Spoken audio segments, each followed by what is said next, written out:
Okay, this is Carrie Sheffield here to film my final exam. So question one, why is it important that people see famous works of art, and why is it important that I see famous works of art?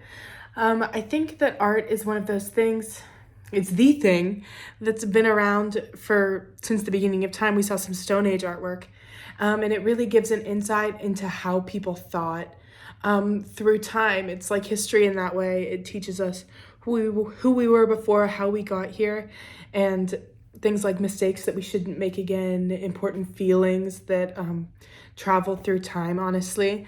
And so I think it's important that people see those works of art and experience them in the way that they are intended, because they really are timeless.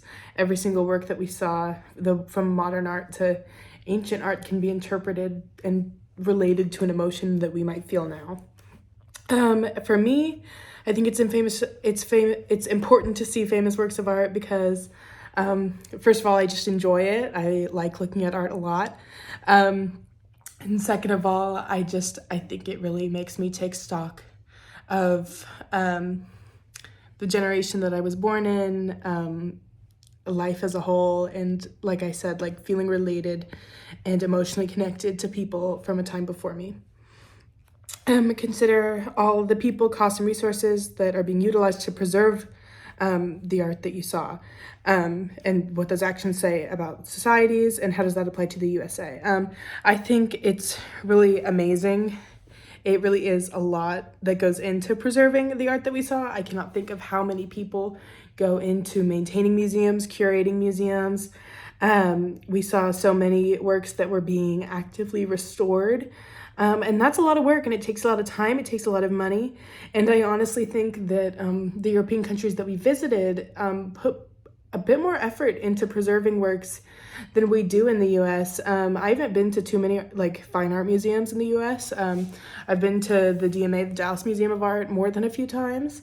And it's like Davidson kept saying, like, there would only be one piece in a US museum. And that would be their prize jewel, compared to they have millions of works just like that not millions, but a bunch of works just like that in the European museums. And I think that says a lot into how much art is valued and treasured and cared about there. And like I said, how much work is put into restoring them. I think it says a lot just about how much we put into our history. I know the US is a newer country, so we have less old art. But that doesn't necessarily mean that our new art doesn't need preserving in the same way and need to be taken care of and treasured in the same way. What do I think about people risking their lives during World War II for some of the art I witnessed? That's a really beautiful thing that I didn't really make the connection on until we got to Austria and we had that discussion about the preservation of what's the chapel? The big chapel I'm thinking of a name, but I know that it's wrong.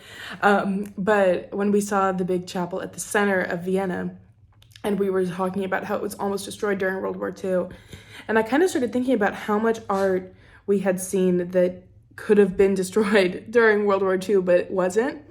And that's a really beautiful thing. And again, it speaks to how much people care about art and how much effort they put into it, and how important it is that these emotions, these feelings, have lasted upon generations. And not only that, but people care enough to protect them.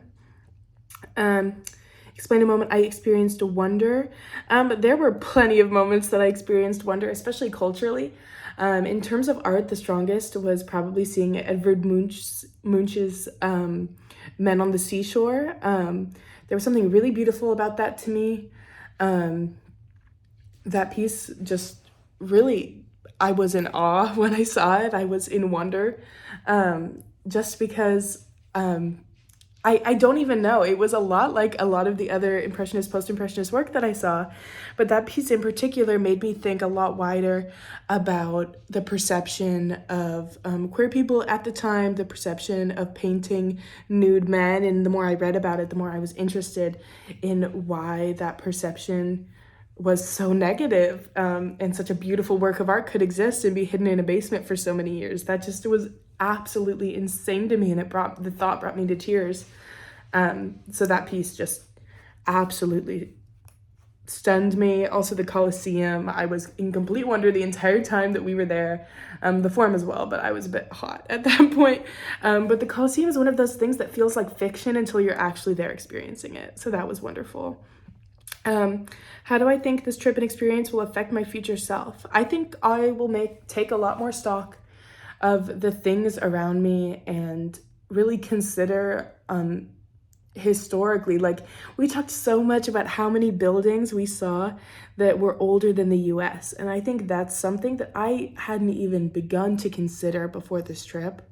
And I think just I care a lot about history, and I do think about these things, but I think I'll just be more honestly grateful and aware and proud of how far civilization has come, when I just look around at little things like architecture, and I'll be able to realize how important it is that those things were able to be built, and how the world was at the time.